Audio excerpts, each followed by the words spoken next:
சென்னையின் அடையாளங்களுள் ஒன்றான அண்ணா மேம்பாலம் 50 ஆண்டுகளை நிறைவு செய்து கம்பீரமாக நிற்கிறது.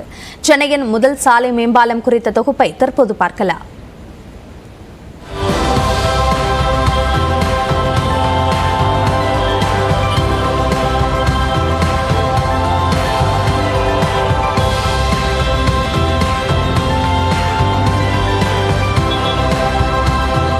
ஆயிரத்து 1970ஆம் ஆண்டு காலகட்டங்களிலும் சென்னையில் போக்குவரத்து நெரிசல் அதிகமாக இருந்தபோது அதை குறைப்பதற்காக கட்டப்பட்டு 1973ஆம் ஆண்டில் அப்போதைய முதலமைச்சர் மு. கருணாநிதியால் திறக்கப்பட்டதுதான் அண்ணா மேம்பாலம். ஜெமினி ஸ்டுடியோ அருகில் அமைந்ததால் சிலர் ஜெமினி மேம்பாலம் என்றும் அழைப்பதுண்டு. இரு கரங்களை கொண்டு வித்தியாசமான வடிவில் கட்டப்பட்ட இந்த பாலத்தின் நீளம் 1/2 கிலோமீட்டர் ஆகும்.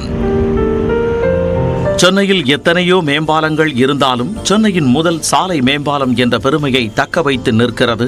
கோடிக்கணக்கான வாகனங்கள் கடந்து சென்ற இந்த பழைய பாலம் நவீன வசதிகளாலும் தொழில்நுட்பங்களாலும் கத்திப்பாரா பாலம் உட்பட எத்தனையோ பாலங்கள் இன்றைக்கு சென்னையில் போக்குவரத்து நெரிசலை குறைக்கின்றன.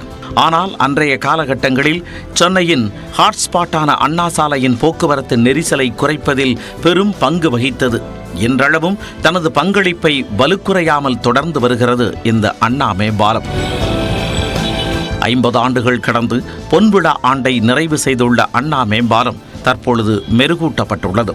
அந்த வகையில் வண்ண விளக்குகள், பூச்செடிகள், நீரூற்றுக்கள் அமைக்கப்பட்டு 10 கோடி ரூபாய் மதிப்பீட்டில் புதுப்பிப்பு செய்யப்பட்டுள்ளது. இதனை தமிழக முதலமைச்சர் மு. க. ஸ்டாலின் திறந்து வைத்தார்.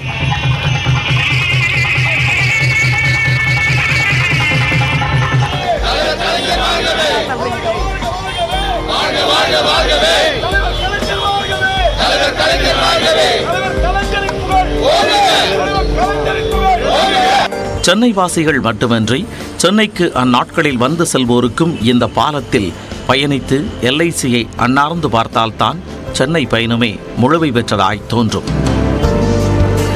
அந்த வகையில் சென்னை அண்ணா சாலையில் பயணிக்கும் கோடிக்கணக்கானோரின் நெஞ்சங்களிலும் அண்ணா மேம்பாலம் நீங்காத இடம் பிடித்திருக்கும். நியூஸ் 8 தமிழ்நாடு தொலைக்காட்சி செய்திகளுக்காக ஒளிப்பதிவாளர் ஆனந்தராஜுடன் செய்தியாளர் செல்வகுமார். மத்திய பிரதேசத்தில் கோயிலின் சுவர் இடிந்து விழுந்த விபத்தில் நிகழ்விடத்திலேயே 9 குழந்தைகள் உயிரிழந்தனர். மத்திய பிரதேச மாநிலம் சாகர் மாவட்டம் ஷாபூரில் ஹர்தவுல் பாபா என்ற கோயில் உள்ளது. இந்த கோயிலில் இன்று காலை வழிபாட்டு நிகழ்ச்சி நடைபெற்றது. காலை 8:30 மணிக்கு கோயிலில் திரளான பக்தர்கள் பங்கேற்றிருந்தனர். அப்போது கோயிலின் சுவர் இடிந்து விழுந்தது. சுவர் இடிந்த விபத்தில் அருகில் விளையாடிக் கொண்டிருந்த 10 முதல் 15 வயதிற்குட்பட்ட 9 சிறுவர்கள் உயிரிழந்தனர்.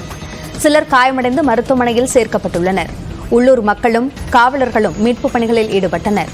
கோயில் சுவர் இடிந்த சம்பவம் குறித்து காவலர்கள் விசாரணை நடத்தி வருகின்றனர்.